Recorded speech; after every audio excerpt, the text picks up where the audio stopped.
हर साल की तरह इस साल भी अहमदाबाद की रथ यात्रा बड़ी धूमधाम से निकली।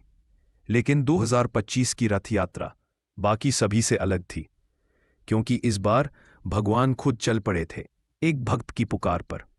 कहानी एक लड़के की। नाम था अर्जुन। अर्जुन एक साधारण सा लड़का था, जो हिम्मतनगर के पास एक मोहल्ले में अपनी माँ के साथ रहता था।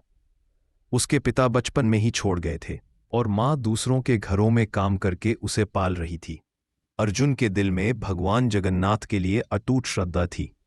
हर साल वो रथ यात्रा देखता, भीड़ में धक्का खाता, लेकिन उसका सपना था, एक दिन मैं खुद भगवान का रथ खींचूंगा, उनके इतने पास रहूंगा जैसे वो मेरे पिता हों।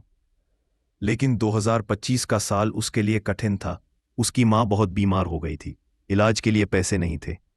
रथ यात्रा पास आ रही थी, लेकिन अर्जुन ने ठान लिया, मैं इस बार रथ यात्रा में नहीं जाऊंगा, माँ को छोड़कर नहीं जाऊंगा। माँ। अर्जुन रात को माँ के पास बैठा रो रहा था।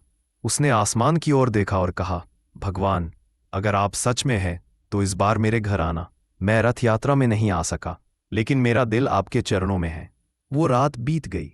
अगली सुबह रथ यात्रा का दिन। पूरा हिम्मतनगर रथ यात्रा के रंग में रंगा हुआ था। भगवा झंडे, जयकारों की गूंज और हजारों की भीड़। अर्जुन अपने घर में माँ के पास बैठा था। तभी अचानक एक शोर उठा, हटो हटो, रथ आ रहा है। अर्जुन चौंका। रथ? यहां? उसकी गली में? और फिर चमत्कार हुआ। भगवान जगन्नाथ का रथ, जो अपने तय मार्ग से कभी नहीं हटता, गलती से या चमत्कार से हिम्मतनगर की एक संकरी गली में मुड़ गया। लोग हैरान रह गए। रथ के मुख्य पुजारी ने कहा, इतिहास में पहली बार ऐसा हुआ है। रथ अपनी दिशा बदलकर एक गली में आया है। आग। अर्जुन बाहर निकला। उसकी आंखों से आंसू थम नहीं रहे थे।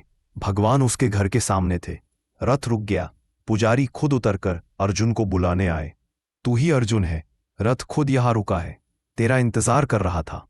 अर्जुन दौड़ता हुआ रथ के पास गया। उसने रथ की रस्सी पकड़ी और पहली बार भगवान को इतने पास महसूस किया, जैसे कोई पिता अपने बेटे से मिलने आया हो। उसी समय अर्जुन की माँ की तबीयत ठीक होने लगी। जो बीमार पड़ी थी वो खुद उठकर बाहर आई। भगवान के दर्शन हुए और उसी शाम माँ चमत्कारी रूप से पूरी तरह स्वस्थ हो गई। अर्जुन की एक लाइन, भगवान मंदिरों में नहीं होते, जब दिल से पुकारो तो वो रथ छोड़कर गली तक आ जाते हैं।